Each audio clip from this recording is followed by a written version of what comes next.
जय श्री कृष्ण दोस्तों, मैं रेखा अपने YouTube चैनल भक्ति ज्ञान सागर में आप सभी का हार्दिक स्वागत करती हूँ। और आज हम सुनेंगे कार्तिक महात्म्य का 23वां अध्याय।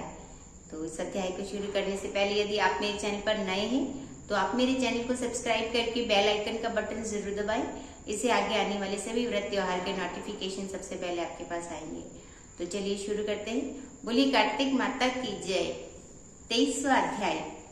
नारद जी ने राजा पृथु से कहा, हे राजन, इसी कारण से उद्यापन में तुलसी की जड़ में भगवान विष्णु की पूजा की जाती है और तुलसी का मूल प्रदेश भगवान विष्णु को प्रसन्न करने वाला है।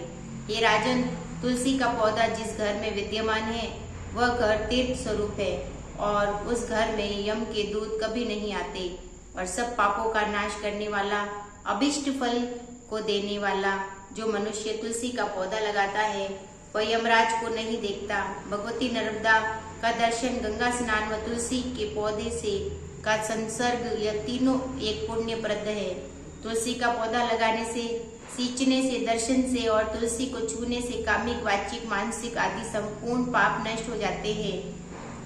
और जो प्राणी तुलसी के दल से भगवान शंकर का पूजन करते हैं वह पुनः गर्भ में नहीं आ जाते, निसंदेह जीवन मुक्त हो जाते हैं। तुलसी के दल में पुष्कर आदि समस्त तीर्थ, गंगा आदि संपूर्ण नदियां और विष्णु प्रभुति सब देवता निवास करते हैं। और तुलसी के साथ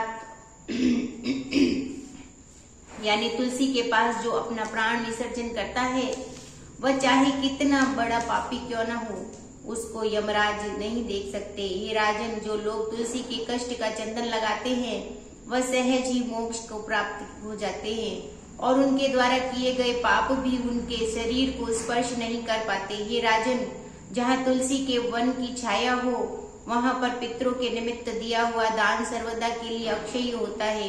हे राजन, आंवले के वृक्ष की छाया में जो प्राणी पिंड दान करते हैं उनके पितर यदि नरक की यातना भी भोग रहे हो तो भी मुक्त हो जाते हैं।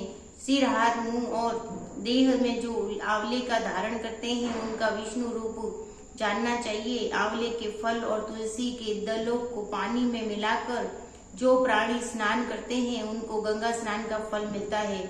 जो मनुष्य आंवले के पत्तों को और फलों को देवताओं को पूजन करते हैं उनको स्वर्ण, मणि, मोतियों द्वारा पूजन का फल प्राप्त होता है। कार्तिक मास में सब तीर्थ, ऋषि, देवता, सब यज्ञ, सब सूर्य तुला राशि में होता है। आंवले के वृक्ष में वास करते हैं। जो मनुष्य द्वादशी तिथि को तुलसी का दल और कार्तिक में आंवले का पत्ता तोड़ता है वह रौरव नरक में वास करता है।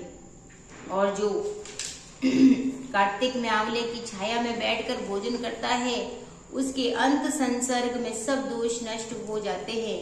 कार्तिक मास में जो आंवले की जड़ में भगवान विष्णु का पूजन करता है उसको श्री विष्णु क्षेत्रों के पूजन का फल प्राप्त होता है। आंवले तथा तुलसी की महत्ता का वर्णन करने में श्री ब्रह्मा जी भी समर्थ है और धात्री तुलसी की जन्म कथा सुनने से मनुष्य अपने वंश सहित मुक्ति प्राप्त करता है। तो यही पे जो है ये अध्याय समाप्त होता है दोस्तों। और इसी के साथ जो है मिलते हैं हमारे अगले वीडियो में। जय श्री कृष्ण।